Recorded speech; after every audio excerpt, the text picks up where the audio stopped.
Alors, vous me dites que vous avez un souci avec votre pasteur, vous avez tenté par d'autres personnes de régler le problème. Malheureusement, aucune solution n'a été trouvée. Et ce que vous demandez aujourd'hui, c'est de pouvoir trouver une solution sur le plateau. Bien sûr. De quoi est-ce qu'il est question? Cette femme que vous voyez a épousé un homme par le biais de son pasteur. Or, cet homme était un homme mystique. Donc, nous allons suivre ensemble la vidéo pour en tirer une leçon. D'accord. Merci beaucoup pour la parole. Alors, je rappelle encore, je suis Madame Zézé Eudoxie. À vrai dire, j'ai un peu honte même de ce nom. Tout va commencer dans mon enfance. Je grandis dans une famille chrétienne et on m'inculque cette notion-là de la prière, de la méditation, de se garder pur. Et je crois qu'une fois, il y a à plusieurs reprises dans certains moments de prière, certaines veillées et tout, où on entendait tu vas te marier avec un homme puissant, avec un homme riche, un homme voilà qui a un ministère et tout, tu es appelée une femme de pasteur et tout. Je dis d'accord, ok. Et donc dans cet élan de prière, je dirais de consécration et tout, je grandis, je vais toujours à l'école, je suis étudiante. Et là, je suis à mes 22 ans. À mes 22 ans, je suis dans un restaurant avec ma sœur. Et étant assise avec elle, il y a un jeune qui s'approche et qui me tend un prospectus. Je lis. Il nous invite en fait à un moment de prière, à une veillée qu'ils organisent. On aime tellement ces moments-là parce que on a toujours gardé en fait cette soif-là de toujours chercher Dieu et tout. Donc, on dit, ah, mais il n'y a pas de souci, ce serait bien. Donc, le vendredi qui vient, on part à la veillée, au moment de prière. On arrive, on prie, l'atmosphère est incroyable. Et c'est là que je vais rencontrer mon pasteur. Aujourd'hui, mon pasteur, parce que j'ai changé d'église à cause de lui, le pasteur Bishop Jean de Dieu. Je deviens sa fille spirituelle. Le pasteur me suit. Il y a des moments de prière, je le suis un peu partout, je deviens, on peut dire, son bras droit au niveau de la com et tout. Donc, il y a vraiment cette affinité-là avec mon pasteur. Je dis, toi, mon pasteur connaît ma famille, mon pasteur me connaît. Et comme on le dit dans certains jargons, je deviens sa fille spirituelle, on peut dire. Quelque temps passe et bien évidemment, je suis pas mariée. Le pasteur m'appelle un jour dans son bureau et il me fait part d'une vision qu'il a eue sur moi. Je dis, papa, avance. Et il me dit qu'il m'a vu en fait avec un homme riche, aussi qui prie, qui est vraiment fervent dans la prière, qui a une foi qui serait vraiment bien pour toi. Et il a besoin d'une femme de prière. Il a besoin d'une femme qui pourra le soutenir dans son ministère. Je dis, d'accord, pasteur. Vous êtes mon pasteur. Si vous avez eu cette vision, c'est qu'assurément Dieu l'exaucera. Il dit bien évidemment parce qu'il a déjà exaucé et qu'il a déjà rencontré. Il y a déjà un homme en fait qui est là.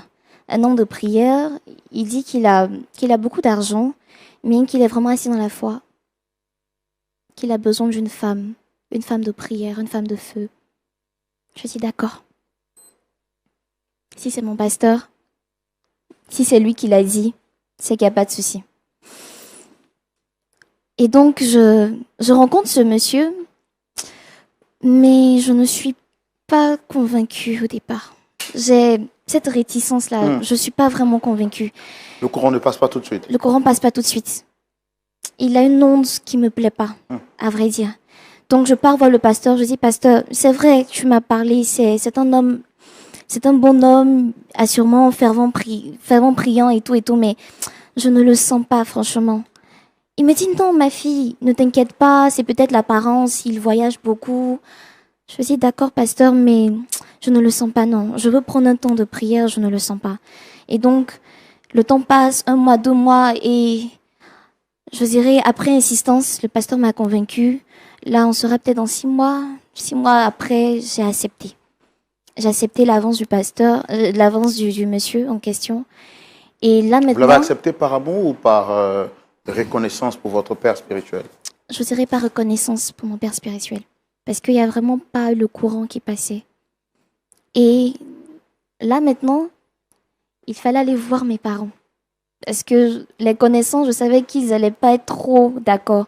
Mais quand même, j'ai dit, pasteur, allons-y voir mes parents. Et donc, le pasteur a convaincu, après beaucoup d'échanges, avec beaucoup de temps, mes parents ne voulaient pas. Et Mes pourquoi? parents ne voulaient pas.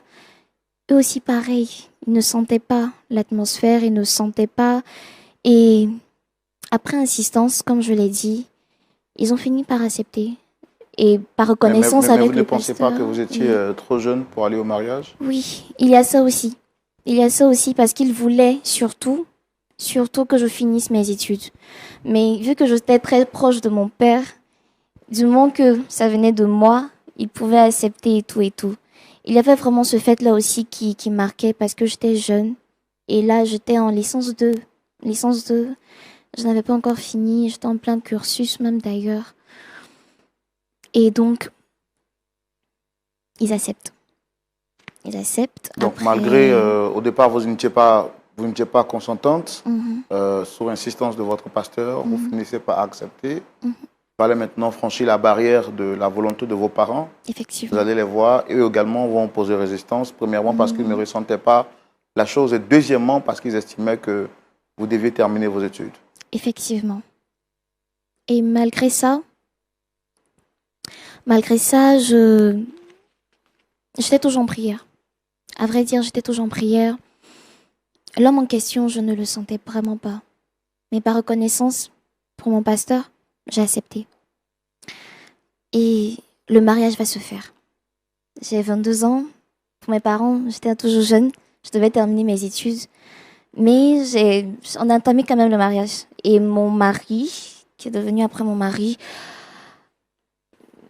m'a rassurée que j'allais continuer mes études, que ça ne posait pas problème et tout. Je dis d'accord, il n'y a pas de souci. On rentre dans le mariage. Le mariage se fait. Au départ, c'est beau. C'est beau. On est à 1-2 semaines. Même si je ne sens pas trop, mais il me gâte de beaucoup de choses. Vu que c'est un homme qui a de l'argent, j'ai pratiquement tout ce que je veux. J'ai des habits. Il prend soin de moi. J'ai pratiquement tout. Et là, il va se poser le problème en fait du voyage. Il va beaucoup voyager. C'est quelqu'un qui n'est vraiment pas là. Donc après notre lune de miel et tout, quand on revient, il est tout le temps dans les voyages. On va s'en dire peut-être 3 mois comme ça. Je n'ai vraiment pas eu mon mari près de moi. Et quand il est revenu de voyage, je dirais que c'est là que tout va basculer un peu. J'ai toujours tenu en fait ce moment de prière avec ma mère à 4 heures du matin. 4 heures du matin, c'est notre déjeuner du matin. On prie tout le temps, donc j'ai toujours gardé en fait cette manie-là de toujours prier à 4 heures. Je me réveille ce jour-là à 4 heures du matin et je sens en fait qu'il y a quelque chose, c'était la veille de son arrivée. Je sens qu'il y a quelque chose en fait qui n'est pas normal. J'ai oublié de le dire, quand on est rentré dans le mariage, dans la maison où on a aménagé, il y avait, mon mari m'a dit qu'il y a une seule porte dans toute la maison, une porte où j'ai pas le droit d'y entrer. C'est son lieu de prière. C'est là qu'il part prier, c'est là qu'il est plus en connexion avec Dieu, c'est ce qu'il m'a dit, qu'il se sent plus à l'aise en fait. Je dis d'accord, du moment que c'est pour Dieu, il n'y a pas de souci. Puis, je respecte ton intimité, il n'y a pas de souci. Ce jour-là, à 4 heures, quand je me réveille, je ne suis pas à l'aise comme tout le temps. Mon cœur n'est vraiment pas à l'aise. Peut-être c'est le Saint-Esprit, je suis vraiment pas à l'aise. Et je prie. Quelque chose me dit de sortir et de marcher. Donc, je marche dans l'allée, parce que la maison est vraiment grande. Je marche dans l'allée et tout. Et je me sens conduite, en fait, devant la porte interdite. Je sens conduite, je repars, je dis non. Là, mon mari m'a dit de ne pas rentrer. Donc, je repars encore dans la chambre. Je prie, mais je suis pas toujours à l'aise, je ressors. Et je sais pas, par inattention, mon mari, en fait, il venait de sortir, je crois. Et la porte est restée ouverte. Je rentre ce que j'ai vu, je ne peux pas en fait l'expliquer. La salle est remplie de masques. Il y a des masques partout dans la salle. Des masques partout. Et devant, en fait, il y a une statuette. Une statuette de cobra qui vomissait de l'argent. Je me suis arrêtée. À l'instant là, je me dis que peut-être c'est un rêve. Je ne crois Vous pas. croyez dans un rêve, c'est ça? Je me crois dans un rêve ou peut-être c'est une vision. Parce que ça arrive, c'est une vision. Je ne comprends pas. Je vois en fait l'argent qui vomit. Je vois du sang, je vois des canaris, je vois des calebasse. Il y a des courriers un peu partout, des statuettes. L'atmosphère est sombre. J'ai eu mal. Mon cœur s'est déchiré à l'intérieur de moi parce que je me suis mariée à un homme de prière. C'est ce que mon pasteur m'a dit. Il m'a dit que je me mariais avec un homme de prière, un homme de feu. J'allais avoir le bonheur et tout. Quelqu'un qui avait la crainte de Dieu. Qui avait la crainte de Dieu surtout. La crainte de Dieu surtout. Je me retrouve dans une salle d'occultistes. J'ai pas tenu. J'étais dévastée. Je me suis gardée vierge jusqu'au mariage. C'est la première personne que je rencontre. Et voilà que je suis devant en fait un occultiste avec qui je vais partager toute ma vie. Quand je me fais ce film, quand je me ramène tout ça en fait en tête. Avec toute l'éducation chrétienne que vous aviez. Toute l'éducation chrétienne que j'ai reçue en une fraction de seconde. Et là, mon mari qui vient derrière moi, qui me touche les épaules et qui me dit, ce n'est pas ce que tu crois. Il me dit, n'en parle à personne. Parce que tout ce que j'ai ici, c'est de là que ça vient. Et que c'est ma prière à moi. À l'instant T, excusez-moi du terme, mais je pouvais même prendre un couteau pour me donner la mort, ou soit le tuer. Parce que si vous saviez le sacrifice, pendant toute une vie, tu te consacres en fait pour un homme. Et qu'on te promet tout ça et que tu tombes en fait devant ce genre de truc, j'ai été dévastée. Juste voir ça, j'étais dévastée. Je ne savais plus quoi faire. J'étais dans tous mes états. J'étais paniquée. J'étais brisée de l'intérieur. Brisée de l'intérieur, on n'était pas encore allé loin. On venait à peine de se marier. On était jusqu'à 3 mois de mariage. Quand je pense que je ne pouvais... Parce que là, c'est mon mari. On m'a donné cette éducation comme quoi l'homme est le chef de la famille. Je dois tout à mon mari. Qu'est-ce que je devais faire? Là, à l'instant, j'appelle mon pasteur. Quand on quitte la salle et tout, je rentre dans la chambre. Je suis toute énervée, j'arrive dans la chambre, j'appelle mon pasteur. J'appelle mon pasteur et je dis, pasteur, je dois vous voir. J'ai quelque chose à vous raconter. Parce que j'arrive pas à supporter, j'ai quelque chose à vous raconter. Donc, le matin, je pars, je cours directement, je vais chez le pasteur, je vais directement chez lui à la maison parce qu'il n'était pas à l'église. Je dis, pasteur, je dois vous voir. Je lui raconte. Je dis, pasteur, voici ce que j'ai vu en fait dans la salle, voici ce que mon mari fait. Mon pasteur va me dire, il va me dire que ce n'est pas grave, que j'ai dû mal comprendre. Mon pasteur va prier pour moi, il va me dire de partir, que c'est pas grave. Il me dit pas quelque chose de concret, mais que ce n'est pas grave, que c'est sa manière à lui de prier et tout. Je suis choquée. Je suis choquée parce que je ne comprends pas ce qui se passe. Qu'est-ce qu'il y a au fait? Je ne comprends pas. Le pasteur prie pour moi, me dit qu'il va appeler mon mari et qu'il va me raconter en fait les choses après. Je dis, d'accord. Je rentre à la maison. C'est le calvaire. Pourquoi c'est le calvaire? Parce que les choses vont s'enchaîner. Là, c'était la chambre que j'ai vue. Il va s'en suivre en fait des séries en fait d'événements maintenant qui vont arriver dans la maison. J'ai pas le droit de dormir avec mon mari. J'ai pas le droit d'être dans certaines pièces. J'ai plus le droit de sortir. J'ai une carte du corps qui est là. J'ai plus le droit de pouvoir voir mes amis. Ma famille me l'interdit. Dans certaines pièces, à certains moments de la journée, il y a de ces voix qu'on entend. Je souffre et dans ma maison, je ne suis plus à l'aise. J'aurais tout espéré, j'aurais tout espéré, j'aurais vraiment mis ma main au feu que par le biais de mon pasteur, je serais heureuse dans ce foyer. J'ai sacrifié toute une vie, j'ai sacrifié ma virginité que j'ai refusée en fait à plusieurs personnes parce que je me suis dit, il faut que je reste consacrée pour Christ. Et je rentre dans un tel mariage par le biais de mon pasteur. Et quand je parle le voix, il me dit que c'est pas grave. Et voici tout ce qui m'arrive dans ma vie. Je dis non, ça peut pas rester comme ça. J'essaie d'appeler mes parents. Il me met sur écoute.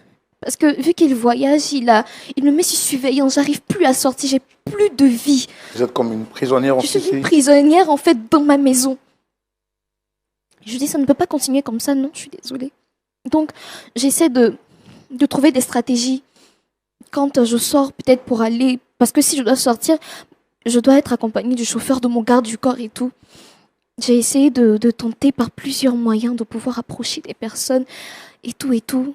Même le pasteur, quand je l'appelle, il me coupe. Le pasteur prend plus mes appels. Quand je vais à l'église, je suis surveillance. Quand je vais sur surveillance, le pasteur en fait ne me laisse même pas le voir parce que quand je prends rendez-vous, il me dit après et tout et tout. Je n'arrive pas en fait à le joindre. J'arrive pas en fait à rentrer en contact avec lui. Dès que la prière finale arrive, paf, mon mari me dit de pas rentrer à la maison. C'est compliqué.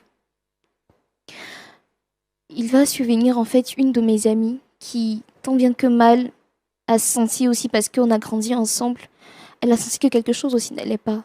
Et un jour, elle va forcer, elle va essayer de rentrer à la maison. Et quand elle rentre et tout, elle me voit et puis on essaie de discuter. On ne la laisse pas en fait rester longtemps, mais j'essaie de discuter, j'essaie de peut-être, comment dirais-je, la ramener dans une salle, trouver une stratégie pour pouvoir lui expliquer ma situation. Et vu que tout le temps j'étais sur point d'accord et tout, je regardais et je lui ai dit comment faire pour venir en fait là. J'ai besoin d'aide. J'ai besoin d'aide. Comment faire s'il te plaît, trouve une stratégie. Tu as fait grâce.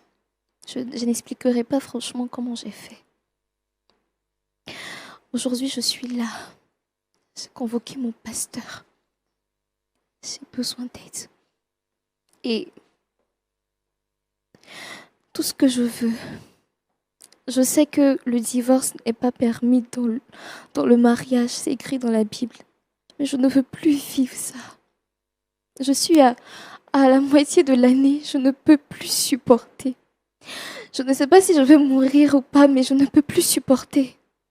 Cet homme occultiste, aujourd'hui, c'est ça, mais je ne peux plus. Je ne peux plus, j'ai besoin d'aide et...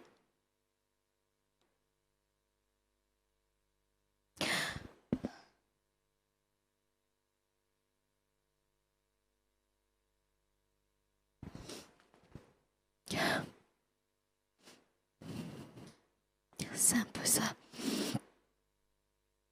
C'est un peu ça. Je suis vraiment désolé, très chère dame Eudoxie, Zézé. Votre mari qui vous met sur écoute, est-ce que vous n'avez pas peur de vous exposer publiquement? Si. C'est pourquoi j'ai dit j'ai besoin d'aide, c'est parce que j'ai peur. Je suis assise ici, J'ai du mal à vous entendre, essayez de parler plus fort. Je suis assise ici, mais j'ai peur. J'ai peur, vu que mon pasteur doit venir, je me dis que c'est peut-être la couverture que j'ai. C'est peut-être l'assurance que j'ai. La seule assurance que j'ai. Puis, le fait d'être ici. C'est tout ce qui me rassure. Je veux le divorce.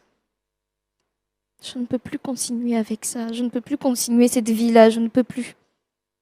Je ne peux plus. J'ai tout à m'apporter, mais je ne suis pas heureuse. Comment vous avez dit? J'ai tout à m'apporter, mais je ne suis pas heureuse. J'ai tout, mais... Non. Non, non.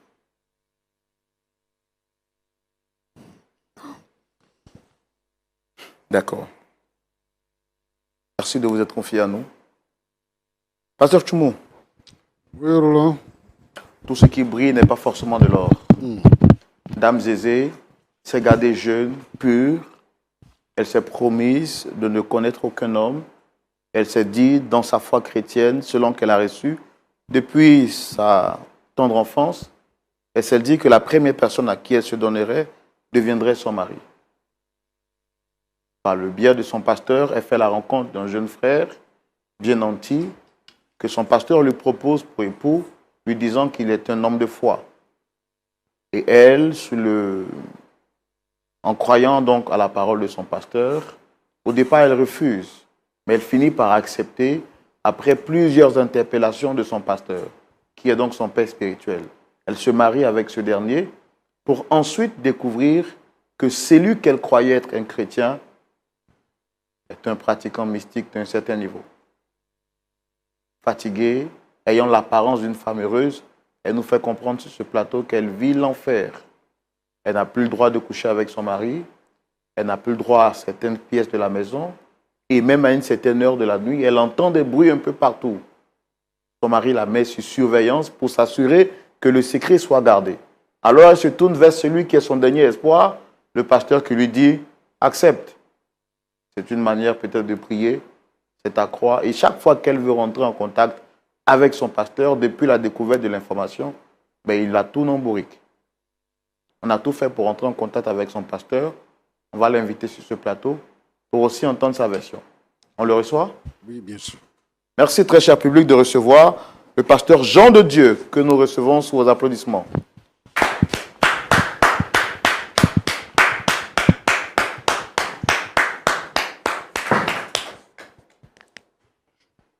Shalom, monsieur. Installez-vous.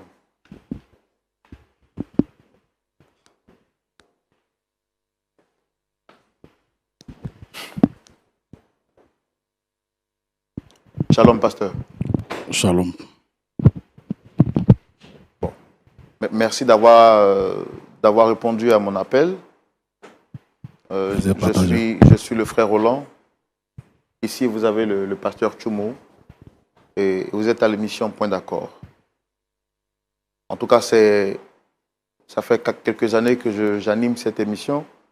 C'est la toute première fois que je vois quelqu'un venir sur le plateau nu-pied. Et je voudrais vous demander, est-ce que vous avez un problème au pied ou bien, je ne sais pas. Mon Dieu est avec moi.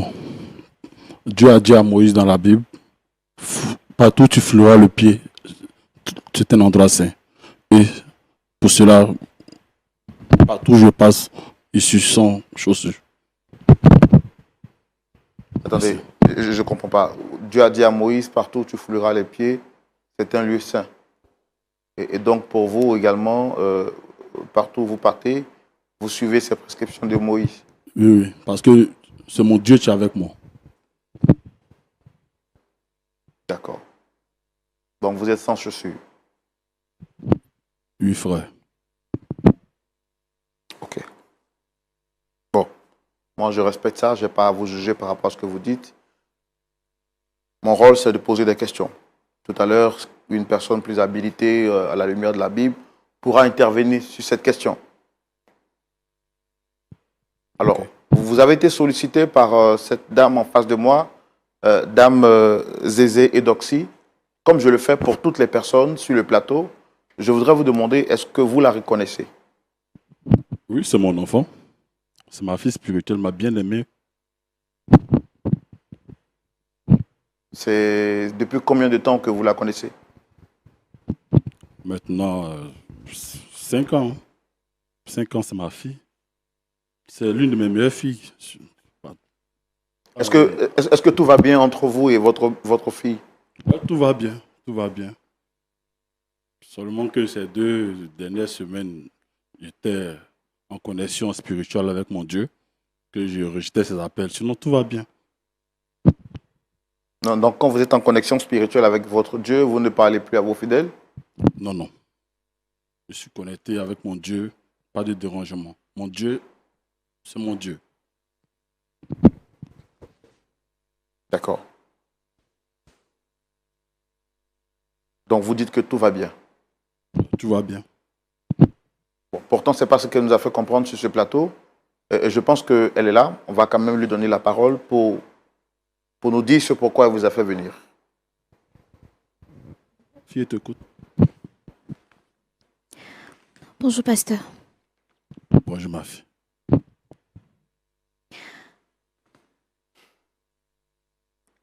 Pasteur, j'ai une seule question. Pourquoi depuis un certain moment, vous ne voulez pas que je vous rencontre? Ma fille, tu es ma fille. Tu connais mes principes. Quand je suis en connexion, oh Seigneur. Quand je suis en connexion avec mon Dieu, tu connais ton papa. Tu connais les raisons. Je suis en connexion. Tu dois être disposé. Pasteur, je le sais. Pasteur, je vous ai fait part de mon problème. Mais depuis, vous deviez me faire un retour par rapport à ce que je vous ai raconté pour mon mari. Depuis lors, vous n'avez pas accepté que je vous voyais tout. Pasteur, je souffre. Et vous savez le pourquoi. Frère Roland, vous voyez, ma fille, c'est pas apprécier le bonheur. Tu ne veux pas laisser le bonheur, tu vas dire que le monsieur est satanique. Ma fille que vous voyez là, c'est l'une de mes meilleures filles. Mais elle ne sait pas apprécier le bonheur. La Marie a un homme très riche. Et d'ailleurs, tu n'es pas la seule fille à l'église. Mais j'ai préféré les autres par rapport à toi. Et tu te plains. Vous l'avez préféré par rapport aux autres? Aux autres. Et tu viens me raconter que non, le monsieur est satanique.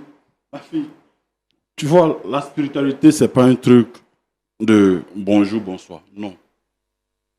C'est par étape. Tu as vu, tu es une petite fille. Tu n'as pas encore grandi. Avec le temps, tu comprendras. C'est un niveau spirituel. Et pour ton âge, tu n'as pas compté ce niveau. Donc, ma fille, Pasteur, si c'est ça, tu dis, c'est un malheur. Non. Réjouis-toi et ton bonheur, ma fille. Tu dois te réjouir. pasteur, cet homme est un occultiste. Il n'adore pas Dieu, pasteur. Tu ne sais pas de quoi tu parles, mon enfant. Tu ne sais pas de quoi tu parles. Pasteur, je me suis mariée parce que vous l'aviez dit. Parce que vous avez prédit que j'allais être heureuse dans mon mariage. Mais tu refuses d'être heureuse, ma fille. Tu refuses carrément l'amour, le bonheur qui s'offre à toi. Et me dit que ce monsieur Zézé, cet homme au grand cœur, cet homme, tu me fais installer dans ma vie, que c'est un occultiste. Non, ma fille, tu n'as pas encore grandi. Attendez, d'accord. Monsieur Zézé, il est qui pour vous et qu'est-ce qu'il fait dans l'église? Monsieur Zézé, c'est l'un de mes grands fidèles, l'un de mes, je ne sais pas si je vais dire, en griffe, mon bienfaiteur. Oui, ce monsieur, il ne manque pas. Si je le bip, il me rappelle, mais c'est en Inde. C'est un monsieur au grand cœur. Et ma fille trouve que c'est un occultiste. Non, on ne peut pas croire ça. Alors, votre fille sur ce plateau dit que vous lui avez dit que c'était un homme de prière, un homme qui avait la crainte de Dieu et qui ferait son bonheur.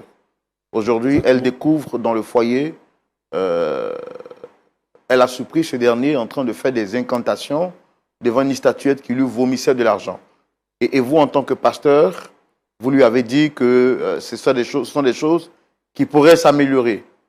Est-ce que la Bible que vous lisez, ou bien, je ne sais pas, quel est le support de votre foi? Vous êtes chrétien aussi, c'est ça? Je suis pasteur, monsieur. Et votre support, c'est quoi? C'est la Bible ou c'est un autre livre? Bien sûr que c'est la Bible, monsieur. Vous voyez dans la vie,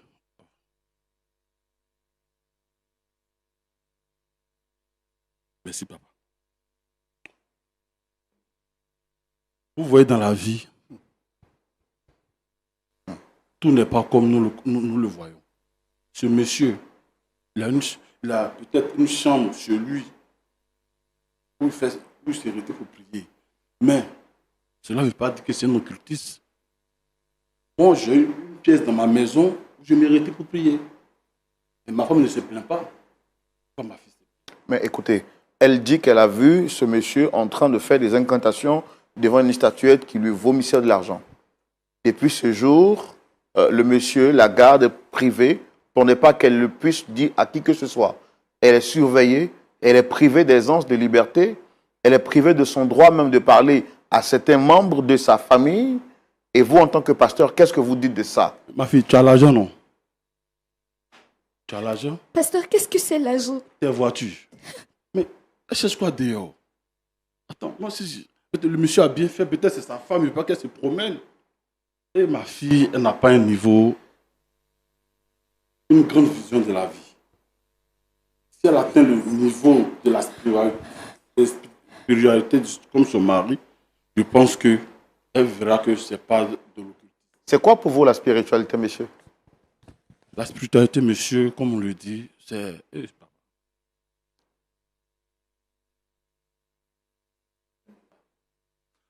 Vous voyez, quand tu atteins un niveau de connexion avec ton Dieu, tu vois ce que les humains ne voient pas. Et ma fille n'a pas encore atteint un niveau. Et ici, je vous dis qu'il est présent. Ce micro, c'est lui le tien. Mais attendez, qui est présent ici? Mon Seigneur. C'est pas vous qui tenez le micro là? C'est lui qui tient le micro. Mon Seigneur, partout où je suis, partout où je passe, non, il est merveilleux. Merci, papa. Pasteur, que Dieu soit témoin. Il est derrière là, Dieu. C'est ton bonheur, alors. Vous m'avez fait rentrer dans ce mariage parce que Non. je devais vivre le bonheur. Vous avez fait un homme qui craint le Seigneur. On te donne une chance avec quelqu'un, une chance d'évoluer, une chance d'avoir la même mise, c'est un truc. Tu trouves qu'on t'a mis, on t'a emprisonné? Non. Ma fille, prends ton mal en patience, continue à prier, vous allez prier ensemble. Monsieur Zizé et toi, vous êtes faits pour Dieu, vous êtes les enfants de Dieu. Et priez ensemble pour que nous puissions... Alors, ce qu'elle nous dit sur ce plateau, c'est qu'elle dit qu'elle en a marre de ce mariage, qu'elle est fatiguée. C'est la jeunesse qui fait. Elle n'est pas encore mature. Elle n'est pas encore mûre dans la tête. Mais vous connaissiez ces principes de vie. Pourquoi l'avoir mis sur le chemin d'une personne qui ne cadre pas avec ses valeurs spirituelles? C'est elle qui le dit. C'est elle qui le dit. Monsieur Zizé, quand il est au pays, on ne manque pas une seconde sans prier. On est tout ensemble dans Vous la priez prière. qui? Dieu, monsieur. On dit, papa, il est tout le temps là quand il me parle. Quand je prends la parole, il est là. Ma fille n'a pas encore atteint le degré. Et qu'elle va atteindre ce degré, c'est qu'elle reviendra et se vous dit qu'elle s'est trompée. N'est-ce pas, ma fille? C'est ma fille, je la connais. Elle était très jeune quand elle a commencé à venir avec moi. Ça va? Ça va, ma fille? C'est une petite fille, elle va comprendre. Pasteur. Vous voyez dans la vie, on te donne la chance. Non, avec deux bras. Les gens préfèrent prendre un bras, ça peut tomber. Ils sont en train de faire. Ce monsieur, attends, tu sais maintenant il y a combien d'églises? Vous servez quel Dieu? C'est le Dieu de la Bible, c'est lequel? Oui, papa. Quand vous posez une mauvaise question, il réagit. Vous voyez, aujourd'hui, ici, mon ministère atteint une très grande ampleur que ici à 5 églises, je continue à aller dans la sous-région grâce à M. Zézé. C'est un monsieur, vous devez le rencontrer, monsieur. Alors, si vous avez des projets, il peut vous aider. En tout cas, ce monsieur, c'est un homme au grand cœur. N'écoutez pas les pleurs d'une petite fille qui ne sait pas saisir la chance. Laissez-la comme ça. Pasteur. Je veux vous parler de ce monsieur. Ce monsieur, c'est l'homme. C'est la vie même qui est là, ce monsieur. C'est pas Jésus qui sauve, c'est Zézé qui sauve. Jésus passe par Zézé pour sauver. Zézé, c'est le Dieu. Non. Quand il parle de lui, c'est avec un bonheur. Non, ma fille ne pleure pas. C'est ton mari. Tu sais, le hasard n'existe pas dans la vie. Tu comprends? Tout est rendez-vous. Si Dieu t'a mis sur ton chemin, c'est comme ça, ma fille. D'accord. Waouh, waouh, waouh, waouh. Ouais. Moi, après avoir regardé cette vidéo, j'ai tiré 2 leçons au fait. J'aimerais dire, avant que nous n'entamons une relation, on doit demander à Dieu. Elle-même, elle dit quoi? Elle doutait. Elle doutait de la relation, mais comme c'est son pasteur, pas son pasteur, comme c'est son pasteur, donc elle a accepté. C'était Dieu qui lui parlait. C'était Dieu. Que tu sois femme ou homme, on va entamer une relation, mets ton genou pour demander Dieu. Qui est cet homme? Et la deuxième leçon que je peux dire, c'est pour dire les mariages par le biais des pasteurs. Soit disant, ma fille, mon fils, Dieu m'a relevé, Dieu m'a relevé. Évitons ça. Évitons ça. Bon, n'oublie pas de t'abonner. À la prochaine pour une nouvelle vidéo.